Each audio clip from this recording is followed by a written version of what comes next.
안녕하세요. 저는 서울과학기술대학교 조형예술학과에 재학 중인 25살 안지은입니다. 반갑습니다. 반갑습니다. 네, 저희 오늘 주제는 여행이잖아요. 네. 제가 사실 올해 초에 겨울에 친구들이랑 같이 사람들이 제일 많이 가는 일본을 갔다 왔어요. 네, 그것도 제일 인기 많은 일본의 오사카? 네. 거기 가서 이제 오사카만 보면 좀 심심하니까 근교에 뭐가 있나 하고 고베랑 교토도 같이 갔다 와서 맛있는 것도 많이 먹고 뭐 관광지도 구경하고 재밌게 보냈었어요. 되게 힐링하기도 좋았어요. 온천도 있으니까 네. 완전 좋았어요. 네. 저도 2018년도 1월에 베트남의 학교에서 미술봉사로 참여해가지고 같이 봉사활동을 한 2주 동안 다녀왔고요. 네. 또 최근에는 그리고 2월 또 중순에는 언니랑 두 번째 중국 여행을 갔다 왔는데 상하이랑 항저우에 다녀왔어요. 중국 미술학원 앞으로 제 모교가 될 곳에도 방문하고 왔습니다. 그러시군요. 교환학생이 아니라 유학생 신분으로 앞으로 가게 될 거라. 유학생. 네.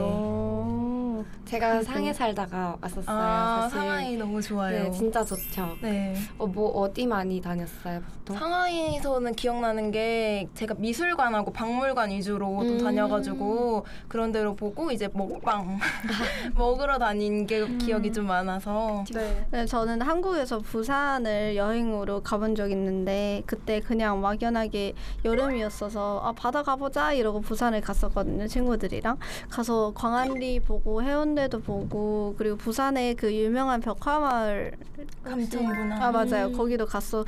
진짜 더웠던 날에 거기 막 오르막길도 있고 계속 걸어야 되는 데를 진짜 땀 그거 뻘뻘 맞아 땀 뻘뻘 흘리면서 사진 찍겠다고 그거 한 바퀴 더 어린 왕자도 있고 막 거기 앉아가지고 막 근데 지금 그때는 힘들었는데 엄청 재밌었단 말이에요. 근데 지금 생각하면은 진짜 행복한 추억이었던 것 같아요. 근데 병록이 이번에 유럽 다녀왔잖아요. 네, 저는 저번 달에 한 달 동안 유럽을 여자친구하고 같이 갔어요. 여자친구가 4학년 졸업을 했었어요. 했어요 지금? 네, 졸업 여행으로 유럽 같이 왔었고 네, 제일 재밌던 게 스위스가 제일 예뻤어요. 네. 맞아 스위스 비싸고 예뻤어요. 돈을 제일 많이 쓰고 진짜로 이 차도 뭐 교통수단도 뭐 비싸지만 네. 뭐 기숙사도 비싸고 뭐 먹을 것도 비싸고 뭐 다 비싸요. 유럽에서 제가 또 맛집을 찾았어요. 맛집을 찾는데 갔는데 너무 맛이 없었어요. 없어가지고 그냥 그거 혹시 찾은 게 현지인 맛집인가요? 아니면은 여행객 맛집? 그쵸. 달라요. 스위스 맛집 1위에서 1등 하더라고요. 아이고. 1위를 갔는데 네. 그다지 별로였어요. 네, 별로였어요. 너무 짜요. 그것도 먹었어요? 네. 치즈 퐁듀? 네, 먹었어요. 어때?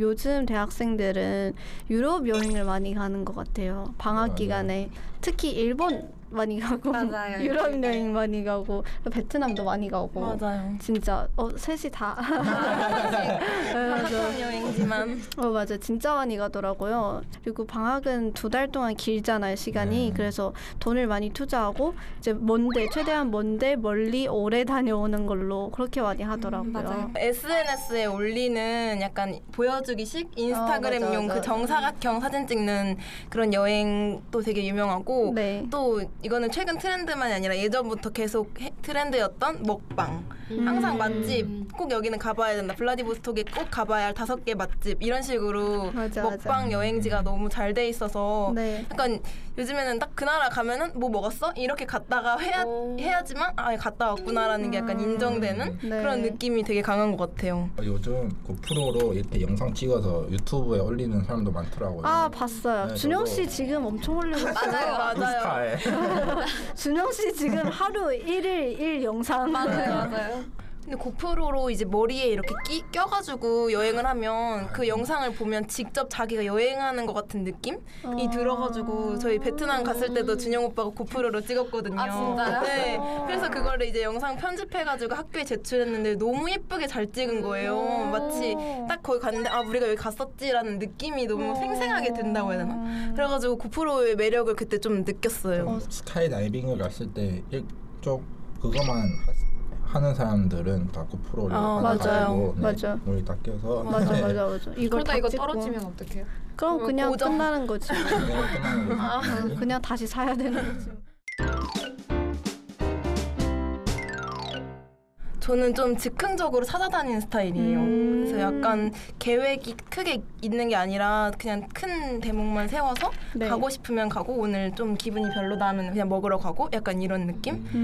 그래서 같이 가는 친구가 되게 힘들어해요. 약간 날짜랑 다 시간을 맞춰놨는데 마음대로 자꾸 바꾸니까 맞는 사람이랑 제가 좀 그런 스타일인데 저는 뭐 그냥 크게 큰 틀을 정해놓고 나머지는 그러니까 만약에 이 세 군데는 가야 되는 거고 그리고 뭐 2박 3일인다. 근데 이 세 군데는 가야 되는 거고 나머지는 그냥 이제 그냥 그 즉흥적으로 그때 부산 갔을 때에도 저희는 광안리 해운대 그 문화마을 찍고 그리고 시장도 갔었고요. 그 나머지는 진짜 막 골목 같은 데 가고 버스도 맘대로 잡아 타서 여기서 내리자 이러고 내리고 놀고 근데 엄청 재밌었단 말이에요. 같이 갔던 친구들이 잘 맞아가지고 그래서 이런 스타일은 잘 가면 재밌어요. 맞아요. 수민이는 하지만 전 안 돼요.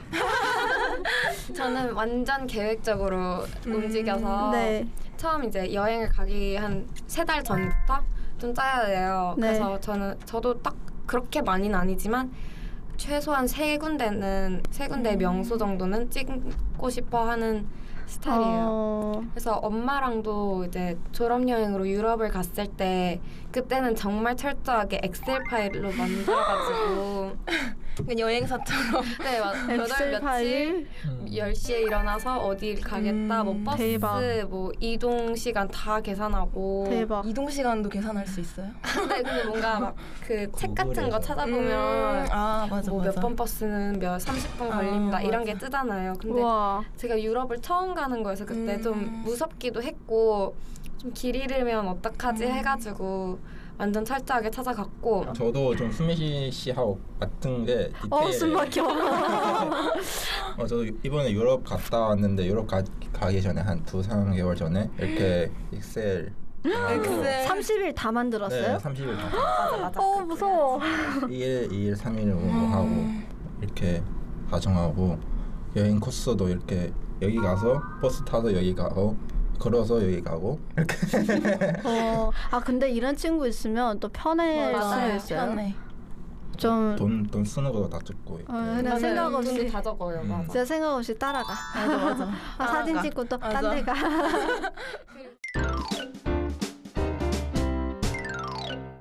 저는 꾸이린, 계림. 계림. 섹시 투. 괜찮아. 네, 샨쉐이자天下 선수가 천하강산? 천하다.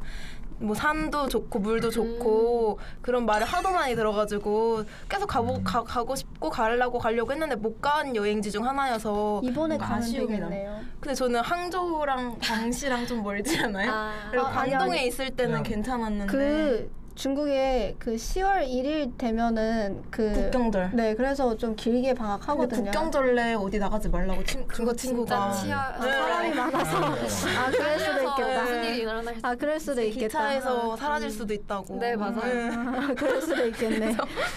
그러면 기회를 잘 봐서 다녀가시는 걸로. 저는 꼭 한 번 더 가보면 스위스를 한 번 더 좀 길게? 네, 한 달, 한 반 달 정도 500만 원 갖고. 네, 좀 많이 모아서 네. 좀 거기서 좀 지금 혹시 벌써 계획하고 있어요? 지금은 일본 여행을 계획하고 여행 엑셀 파일 네. 가요. 일본 벌써 여행. 짜고 있어. 네, 지금 비자도 지금 준비하고 있고 한 2박 3일 정도 계획하고 있습니다. 저는 태국을 정말 좋아해요. 그런 것 같아요. 그래서 태국만 2번 갔다 왔는데 네. 그래서 또 한 번 간다면 저는 태국의 방콕을 가고 싶어요. 방콕은 아직 가보지 못해가지고 쇼핑 하는데 쇼핑도 그렇고 저는 좀 여행 갈 때 완전 두 가지로 나눠서 보는데 정말 도시 같은 곳에 갈 건지 아니면 좀 한적한 데 갈 건지 했는데 도시 좀 안 간 지 오래돼서 네. 방콕 가서 이제 좀 열심히 놀고 맨날 클럽 가고 그냥 조용히 가만히 있을 거예요. 네, 믿지 않아요. 저는 아이슬란드 가보고 싶어요. 아이슬란드에 여행 말고 거기서 한 6개월에서 1년 정도 살아보고 싶어요. 기회가 된다면. 일단 거기 오로라도 보고 싶고 그리고 자연 경관도 예쁘잖아요. 사람도 진짜 없고 제 서울이 진짜 사람 많은 데고 제가 살던 곳도 진짜 사람 많은 도시여서 그래서 사람이 진짜 없는 곳. 그러니까 내가 내 옆집을 가려면 차를 들고 가야 될 정도로 사람 없는 곳을 가보고 싶어요. 그런 데서 진짜 내가 뭐 좋아하는 사람이라든지 아니면 부모님이랑 자연스럽게 6개월치 만들 수 있어요. 진짜 숨 막혀. 밤 11시 우리 보러 나가야 돼. 그런 건 좋아. 그런 건 좋아. 12시 들어가야 돼 이제. 네, 그렇게 가서 살아보고 싶어요. 모든 걸 내 자력으로 스스로 해결하면서 생각만 해도 좋네요. 네, 대륙을 뒤흔들고 세계로 뻗어나가는 중국 기업들 심층적으로 낱낱이 분석해보는 시간입니다. 네, 남규 씨는 일주일에 몇 번 정도 집밥을 드시는 것 같아요? 오, 집밥이라고 하면 모르겠어요. 이게 제가 생각하는 집밥은 이제 엄마 아빠가 해주는 밥을 한다면 저희 집에 아예 밥솥이 없거든요. 이제 부모님과 제가 따로 떨어져 살기 때문에 정말 가끔 지방에 내려가는 2주에 한 번 그 정도 빼고는 다 뭐 밖에서 샐러드 같은 거 사오고 고구마 사놓고 해서 집밥을 거의 먹은 적이 없는 거예요. 사실 저도 혼자 살고 있기 때문에 네. 상황이 거의 비슷한 것 같아요. 근데 요즘은 저뿐만 아니라 남규 씨뿐만 아니라 많은 분들이 집밥이 아닌 바깥밥을 주로 먹고 있잖아요. 네. 그래서 그런지 끼니를 때운다라는 느낌보다는 건강하게 한 끼를 채우는 느낌이 많아지는 것 같아요. 네. 그래서 이런 분들을 위한 다양한 외식 업체들이나 맛집들도 또 많이 생겨나고 있는 추세라고 합니다. 네. 뭐 예를 들어서 예전에는 샐러드라고 하면은 정말 뭐 풀떼기 뭐 이런 초록색 먹는 거라고 생각했는데 요즘은 네. 뭐 샐러드 전문 맛집 이런 것도 맞아요. 등장을 했더라고요. 네. 이렇게 사회적인 흐름과 특징들을 반영하면서 외식 업체들도 끊임없이 발맞춰 변화해가고 있는데요. 중국에도 이런 흐름들이 좀 있을까요? 네, 중국에도 뭐랄까요, 좀 더 트렌디해졌고 프랜차이즈가 많이 생기고 음식들이 예뻐지고 있어요. 그래서 좀 SNS에서 자랑할 수 있는 그런 중국의 이색 디저트들이 많이 생겨나고 있는 추세입니다. 네.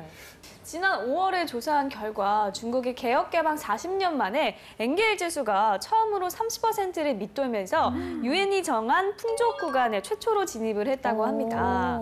근데 이렇게 짧은 설명을 들어봐도 중국의 외식 산업과 이 중국인들의 외식 문화만의 특징이 있을 것 같은데요. 오늘은 중국의 외식 산업에 대해서 자세히 알아보도록 하겠습니다. 네. 자, 중국인들은 저녁은 안 먹어도 이거는 꼭 먹는다고 하는데요. 첫 번째 키워드로 바로 알아보겠습니다. 네, 첫 번째 키워드. 아침은 먹고 나가야지입니다. 엄마 같죠? 중국인들에게 아침 식사는 정말 매우 중요한데요. 아침을 꼭 먹어요. 그래서 심지어 편의점이나 슈퍼 가면 왜 그 간장에 졸여져 있는 계란 한두 알이라도 꼭 사 먹고 혹은 길거리에 아침이 되면 바오즈, 만터, 자오짜이, 煎빙 뭐 엄청 많이 사람들이 사서 들고 회사를 가고 있어서 버스 안이나 지하철 안에서 그 냄새가 진동하기도 하죠. 네, 중국에는 이런 말이 있습니다. 早饭吃得好,午饭吃得多,晚饭吃得少. 알아들으셨죠? 네. 早饭吃得好. 어떻게 하라고요? 好. 잘 먹으라고. 잘 먹고, 午饭吃得多. 많이 먹고, 晚饭吃得少. 조금. 보미 씨.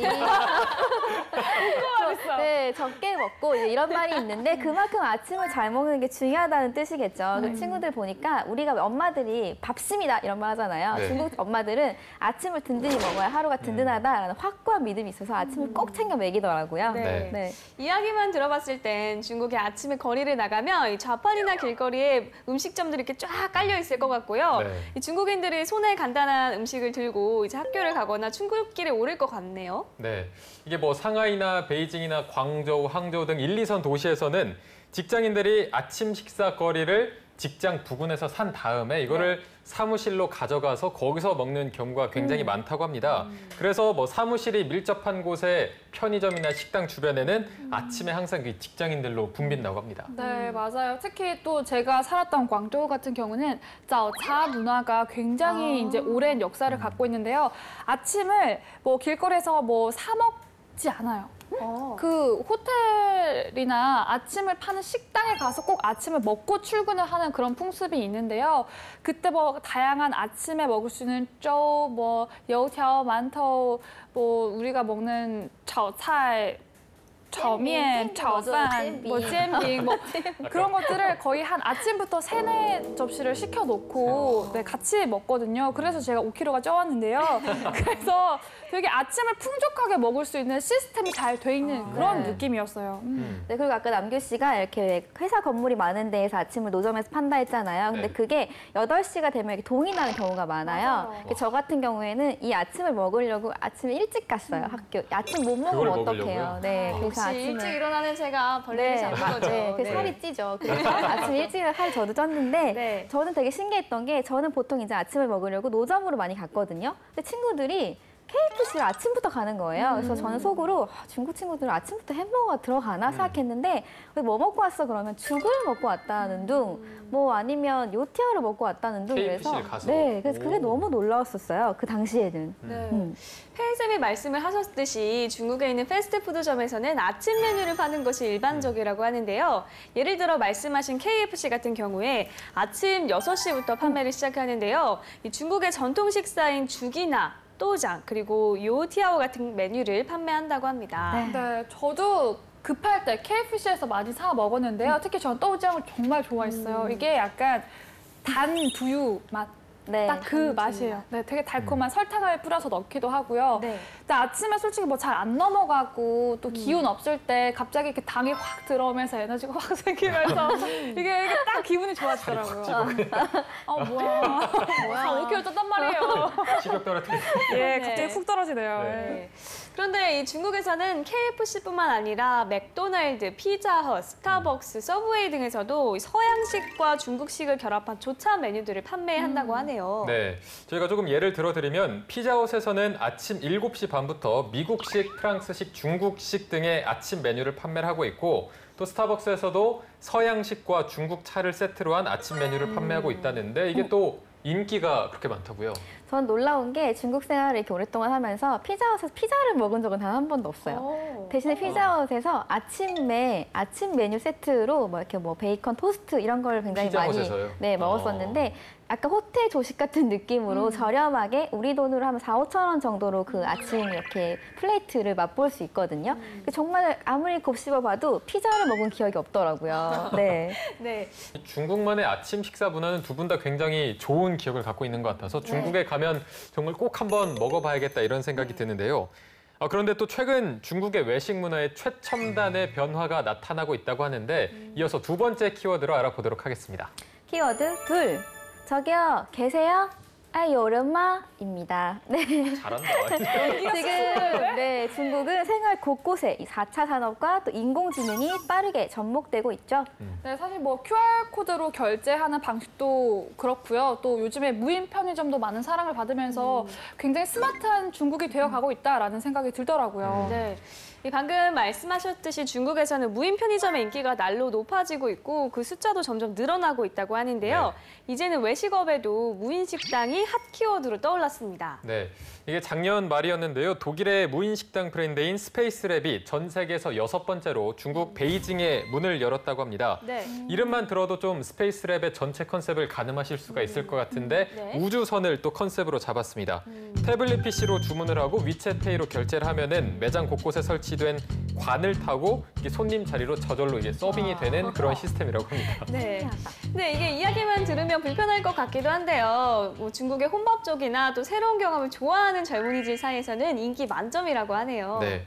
그런데 이게 아까 말씀드린 것처럼 독일의 무인 식당 브랜드라고 했으니까 이 식당의 인기를 또 중국이 그냥 보고만 있지 않을 테죠. 이게 중국의 대기업들이 또 무인 식당을 열기 시작하면서 무인 식당 바람이 불게 됐습니다. 네, 알리바바 산하의 O2O 플랫폼인 커우베이가 비슷한 컨셉의 무인 식당을 선보인 데 이어서 중국 토종 패스트푸드 브랜드인 더커스도 상해에 무인 식당을 열었습니다. 이게 무인 편의점이라고 했을 때 그것도 굉장히 처음에는 신기하고 낯설고 네, 그랬는데 네. 무인 식당이라 굉장히 낯선 느낌인데 중국인들은 좀 잘 받아들이고 있나요? 네. 그거에 대해서 굉장히 긍정적으로 생각을 하고 있고요. 특히 요즘 세대가 다 터치 세대잖아요. 네. 그래서 사람한테 직접 말 거는 것보다는 그냥 화면에 터치해서 주문하고 알아서 나오고 하는 것에 대해서 굉장히 간편하고 뭔가 감정적인 소비도 하지 않아서 편하다라는 의견이 되게 많죠. 네. 현재 업계에서는 중국의 인건비 상승 그리고 이 소비지수 상승 등이 맞물리면서 이 중국 외식업계의 무인 열풍은 계속될 것이라고 전망을 하고 있는데요. 네. 현재는 기술 개발 한계에 의해서 일부 사람의 손길을 빌려야 하지만 이 완전한 무인화를 개발 중이라고 합니다. 네. 중국에서 좀 이 무인 식당이 얼마나 커지게 될지 앞으로 어떤 영향력을 발휘할지 좀 지켜보는 것도 재밌을 것 같습니다. 네. 자, 이어서 바로 마지막 키워드 알아보도록 하겠습니다. 네. 우리나라 사람들의 영원한 야식 1위, 치킨이 있다면요. 중국에는 이 메뉴가 있습니다. 과연 뭘까요? 네, 키워드 셋. 국민 야식 롱샤 열풍입니다. 네, 롱샤 뭔지 아시죠? 장첸이 왜 아이 먹니 할 때 네. 맛있게 뜯어 먹던 작은 가재인데요. 이 작은 가재가 한국의 치킨처럼 야식 문화를 발전시켰다 할 정도로 많은 사랑을 받고 있습니다. 네. 이 룽샤에 대한 중국인들의 사랑이 대단하다고 합니다. 그 열기가 또 작년부터 좀 이어져 오고 있다고요? 네, 만약에 한국을 대표하는 야식을 설문조사를 하면 아마 의심의 여지 없이 치킨이 1등 왕자를 차지할 텐데요. 중국의 야식 왕을 뽑으라면 단연 마라롱샤가 1등이지 않을까 싶습니다. 네, 중국의 온라인 음식 배달 플랫폼인 메이타는 러시아 월드컵 기간 중에 샤오롱샤 프로모션을 진행했는데요. 월드컵 개막식 당일의 주문량을 보면 3시간 동안 무려 153만 마리의 샤오롱샤가 팔려나갔을 정도라고 합니다.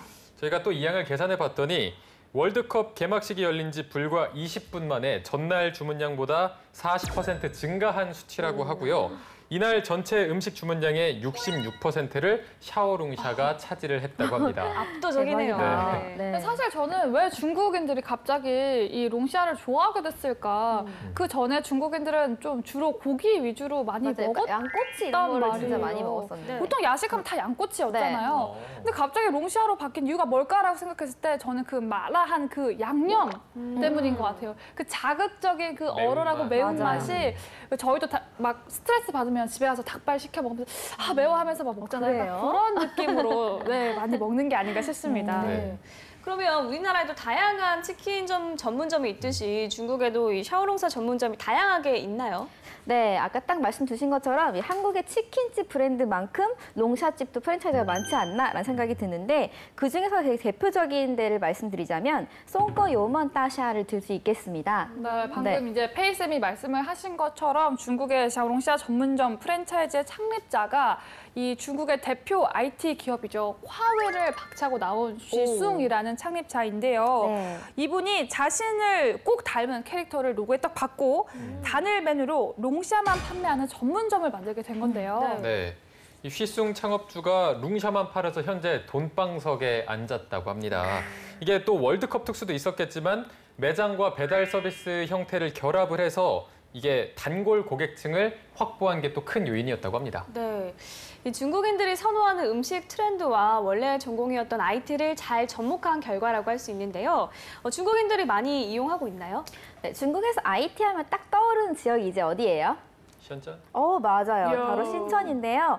이 숑꺼 요먼 따샤도 심천, 광저우 지역에 완전히 밀집되어 있어요. 이쪽 지역에 IT 종사하는 젊은 층이 특별하게 좀 많다 보니까 IT 기술, 즉 이렇게 야식하고 IT 기술이 앱을 딱 접목해가지고 배달을 시켜 먹지 않았던 마라롱샤도 언젠가부터 배달시켜 먹는 새로운 문화가 생겼어요. 이 숑꺼 덕분이라고 볼 수 있겠죠.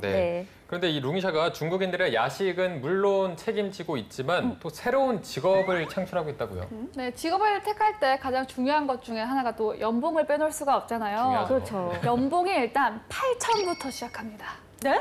한국도 우리 돈으로 네, 8천만 우리 돈 원부터. 8천만 원부터 시작을 와, 하고요. 뭘 하면 되나요? 일단 네. 서류를 먼저 통과를 해야 되고 아, 네. 필기 시험을 봐야 하고요, 여러분. 네. 3차 전문가 이제 테스트 면접을 해야 되고 또 4차로 또 마지막 관문을 통과를 해야 되는데 어허. 이게 바로 먼저 롱샤 전문점에 꼭 필요한 롱샤 선별사입니다. 아, 네. 이게 샤오롱샤인지 따롱샤인지 뭐 이런 거예요? 그렇죠. 요즘에 워낙 이런 마라롱샤 전문점이 많이 생기는데 식용 네. 가제를 사용하지 않는 곳도 많이 생기면서 이게 식용 가제인지 3초 만에 이 껍데기를 분리해서 육안으로 확인이 가능한 수준이어야 한다고 해요. 되는군요. 네. 요것만 딱 되면은 연봉 8천만 원으로 아름다운 삶을 살 수 있다는 만한데요? 거. 어. 다 같이 한번 면접장에서 보시죠, 다 같이. 저기 우리나라에도 뭐 짜장면이나 짬뽕이나 탕수육 같은 이런 종류 중국 음식 말고 진짜 뭐 허거나 방금 말씀드린 뭐 롱샤 이런 음식들이 많이 들어오고 있는 현실이라고 하는데 그래서 그런지 우리나라에서도 이런 음식을 맛볼 수 있는 곳이 점점 더 늘어나고 있는 것 같습니다. 다 같이 뭐 치맥 말고 이제는 룽맥. 룽맥 저는 정말 룽맥 개인적으로 좋네요. 너무 해보고 싶어서 네. 다음에 꼭 한번 같이 가시죠. 좋아요. 자, 오늘은 이렇게 중국의 외식 산업과 문화에 대해서 알아봤는데요. 중국인들의 아침 식사 문화, 그리고 무인 식당과 중국인들의 룽샤샤랑까지 최근 이슈되는 내용들을 살펴봤습니다. 네. 그러니까 중국에 간다면 안 가볼 이유가 없고 또 안 먹어볼 이유가 없는 것들 오늘 한번 다 같이 살펴봤는데 가장 중국인다우면서도 가장 핫한 중국의 외식 문화를 꼭 한번 경험해 보시기 바랍니다. 네, 오늘의 중국 기업 분석은 여기까지입니다. 다음 시간도 기대 많이 해주세요. 차이나코드 오늘 순서는 여기까지입니다. 네, 그럼 저희는 다음 시간에 다시 돌아오겠습니다. 짜이쨍, 바이바이.